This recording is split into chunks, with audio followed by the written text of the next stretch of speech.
ఈరోజు వైఎస్ఆర్ కాంగ్రెస్ పార్టీ కోసము, నా కోసము పనిచేసిన ప్రతి ఒక్క కార్యకర్త, ప్రతి ఒక్క నాయకుడు, ప్రజలు అందరికీ కూడా పేరు పేరు ధన్యవాదాలు తెలియజేసుకుంటున్నాను.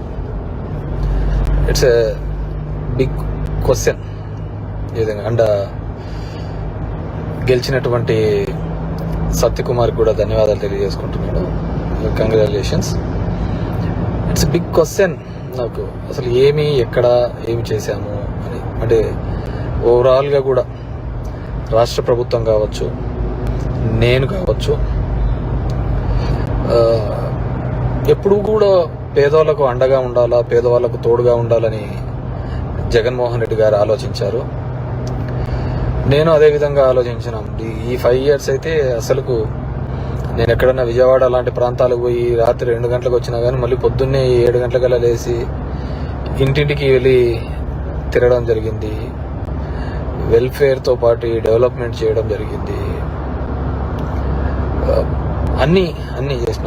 కేవలం 2 నెలల్లో వచ్చి అసలు అతను ఎవరో తెలియదు, పాడు తెలియదు.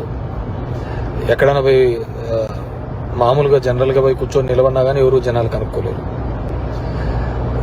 దీంట్లో మరి ఐ ఫీల్ రియల్లీ సాడ్, బాధ అనిపించేస్తుంది నిజంగా. ఎందుకంటే అరే ఏంది మనం ఇంత కష్టపడి, మగ్గమ్మ వాళ్ళు సూసైడ్ చేసుకుంటే ఎంటపడి భిక్షాటం చేసి డబ్బులు ఇచ్చినాము, నీళ్లు లేక అల్లాడిపోతుంటే తాగునీళ్ళు ఇచ్చినాము, రోడ్లు లేదంటే రోడ్లు ఇచ్చినాము, ఎన్ని కావాలన్నీ చేసినాము. So I feel really very bad. So నిజాయితీగా ఉంటే సరిపోదు, కేవలం అబద్ధాల మీదే బతుకుతేనే బాగుంటుందనే ఆలోచన ఉందేమో తెలియదు. కానీ మనం అది ఆడలేకపోయినాం. ప్రతిసారి కూడా ఇంటికి వచ్చిన ఎవరికే కానీ ఇబ్బంది పెట్టకూడదు, న్యాయం చేయాలనే ఒక ఆలోచన ధోరణితోనే పనిచేసుకుంటూ రావడం జరిగింది.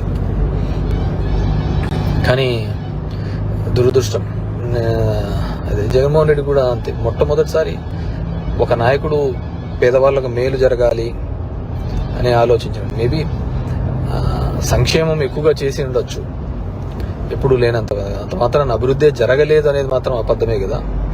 మీ గ్రామాల్లో ఉన్న సచివాలయాలు కావచ్చు, హాస్పిటల్స్ కావచ్చు, అసలు అవినీతి లేకుండా జరగడం ఏంది. ఇంతకుముందు ఏ విధంగా ఉండేది, ఇప్పుడు ఏ విధంగా ఉండేది, వాటిని కూడా చూడలేకపోవడము దురదృష్టకరమే అనుకోవాలి. సో ఏదేమైనప్పటికీ కూడా నేను దగ్గర ఒక పోస్టల్ బ్యాలెట్తో చూసుకుంటే 2600 ఎంతతో ఓడిపోవడం జరిగింది. ధర్మవరం పట్టణంలోనే ఎప్పుడు నేను నిరంతరము ఎప్పుడు అందుబాటులోనే ఉంటాను. అయినా కానీ తెలుసు మరి ఏమి వాళ్ళకు నచ్చిందో, కొత్తగా వచ్చింది, ఏమి నన్ను ద్వేషించినారో, ఏదైనప్పటికీ కూడా ఇది నాకు ఒక ఏ రాజకీయ పార్టీకైనా ఇది ఒక గుణపాఠం లాగానే. ఎందుకంటే ఇంతకుముందు జగన్ రెడ్డి గారు ప్రెస్ మీట్లో చెప్పినట్టు అంతమందికి ఒక మేనిఫెస్టో చెప్పి ఆ మేనిఫెస్టోలో 99% చెయ్యాలి అనే ఆలోచన. ఎందుకంటే ఇంతకుముందు చెప్పిన వాళ్ళందరూ మర్చిపోయేవాళ్ళు, పక్కన పడేసేవాళ్ళు. సో దానికి కర్నూలు చావుకు చాలా ఉన్నాయని చెప్పి అబద్ధాలు అనే దాంట్ల మీద ఈ టైటిలింగ్ యాక్ట్ అంటారు, ల్యాండ్ టైటిలింగ్ యాక్ట్ అంటారు, ఇది అంటారు. అరే కొద్దిగన్నా కామన్ సెన్స్గా ఆలోచించారు. గవర్నమెంట్ ఇచ్చిన ఇంటి పట్టాలకే రిజిస్ట్రేషన్ డాక్యుమెంట్లు ఇచ్చినాడు. గవర్నమెంట్ ఇచ్చిన ఇంటి పట్టాలకే రిజిస్ట్రేషన్ డాక్యుమెంట్ ఇచ్చినాడు. అది కూడా మాట్లాడితే ఎట్లా? గవర్నమెంట్ ల్యాండ్లకే రిజిస్ట్రేషన్ చేయించి ఒరిజినల్ పత్రాలు ఇచ్చినాడు. మీ భూములు జగన్ రెడ్డి తీసుకుంటాడంటే ఎలా నమ్మగలిగిన? అది ఒక కారణం అయ్యింటే అది ఎలా నమ్మగలిగినారో ఏమో కానీ అర్థం కావట్లే. సో చూద్దాం. ఇప్పుడు చంద్రబాబు నాయుడు తన అనుభవంతో సంపద సృష్టించాడు. ఏ రోజు సంపద సృష్టించినాడో కూడా తెలియదు. ఆయన ఇంతవరకు ఎప్పుడు సంపద సృష్టించినది, ఎప్పుడు అప్పులు పెట్టిపోయినాడే తప్ప 14 సంవత్సరాలుగా ముఖ్యమంత్రిగా ఉన్నప్పుడు సంపద ఎప్పుడు సృష్టించలేదు అనమాట. సో సంపద సృష్టిస్తాడన్నాడు. ఎప్పుడు లేని విధంగా సచివాలయంలో 1,50,000 జాబ్స్ ఇప్పించడం జరిగింది. ఇవన్నీ కూడా ఇక్కడ క్యాలిక్యులేషన్లోకి రాలేదు.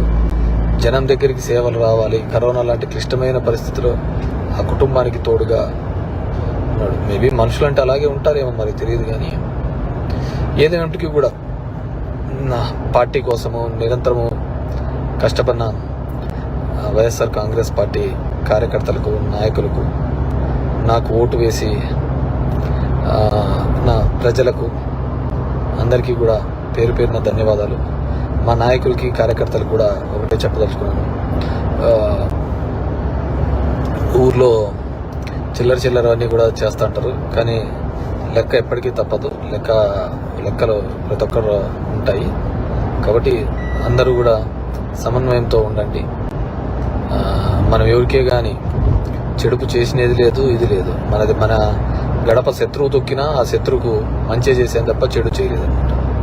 సరే, కొన్ని అనివార్య కారణాల వల్ల మనం ఓడిపోయి ఉండొచ్చు.